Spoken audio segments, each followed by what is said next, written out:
एक राजा के पास एक हाथी था।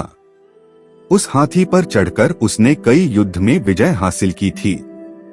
यह हाथी जब छोटा था तभी से उसे इस तरह से प्रशिक्षित किया गया था कि वह युद्ध कला में खूब प्रवीण हो गया। युद्ध में सेना के आगे चलते हुए यह पर्वतसा हाथी जब गुस्से से चिंघाड़ता हुआ दुश्मन सेना में घूमता था तो दुश्मनों के छक्के छूट जाते थे। इस तरह इस बलवान हाथी की कीर्ति चारों दिशाओं में फैली हुई थी। धीरे धीरे समय के साथ वृद्धावस्था की ओर बढ़ने लगा। उसकी चमड़ी ढीली हो गई। उसकी जवानी का जोश और पराक्रम जाता रहा। अब उसे केवल हाथीशाला में ही रखा जाने लगा। उसका महत्व कम होने के कारण उसका पहले जैसा ध्यान नहीं रखा जाता था। उसे मिलने वाले खाने में भी कमी कर दी गई। कई बार तो बुढ़े सेवक के ध्यान चूक जाने से उसे भूखा प्यासा रहना पड़ता था। इन दिनों से ठीक से पानी नहीं मिलने के कारण और एक दिन बहुत प्यास लगने के कारण वह हाथीशाला से निकलकर एक पुराने तालाब के किनारे चला गया। वहां उसने खूब छक्कर पानी पिया और नहाने के लिए गहरे पानी में उतर गया। लेकिन तालाब में ज्यादा कीचड़ होने के कारण वह वृद्ध हाथी उसमें फंस गया।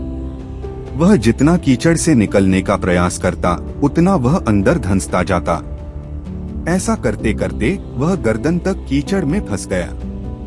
वहां आसपास के लोगों ने उस हाथी को पहचानकर उसका समाचार राजा तक पहुंचाया। राजा ने तुरंत ही उसे निकालने का आदेश दे दिया, लेकिन बहुत प्रयासों के बाद भी वह हाथी को नहीं निकलवा पाए। सभी उसे मौत के मुंह में जाते हुए देखने को विवश थे। तभी एक मंत्री ने राजा को एक युक्ति सुझाई। राजा ने हाथी को निकालने वाले सभी लोगों को वापस बुलवा लिया। अब सारे आदमियों को युद्ध सैनिकों की वेशभूषा पहनाई गई और वो सभी वाद्य यंत्र मंगवाए गए जो युद्ध के मौके पर काम लिए जाते थे। हाथी के सामने युद्ध के नगाड़े बजने लगे और सैनिक इस तरह से उस हाथी की ओर बढ़ने लगे जैसे वह दुश्मन पक्ष के हो। यह दृश्य देखकर उस हाथी में गजब का जोश आ गया। उसने जोर से चिंगाड़ लगाई और दुश्मन पर हमला करने के लिए अपनी पूरी ताकत का इस्तेमाल करते हुए कीचड़ को रौंदते हुए तालाब के किनारे पहुंच गया और दुश्मनों पर हमला करने के लिए दौड़ने लगा। आखिरकार उसे नियंत्रित कर लिया गया। इस तरह वह हाथी अपने मनोबल के कारण अपनी जान बचा पाया। मोरल ऑफ द स्टोरी: दोस्तों, जिसका मनोबल जाग जाए तो वह कमजोर और असहाय होते हुए भी असंभव से दिखने वाले कार्य कर दिखाते हैं। मनुष्य की सारी सफलताएं उसके मनोबल पर निर्भर करती हैं।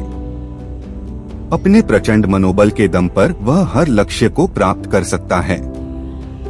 इसलिए हमें भी कभी अपना मनोबल कमजोर नहीं पड़ने देना चाहिए।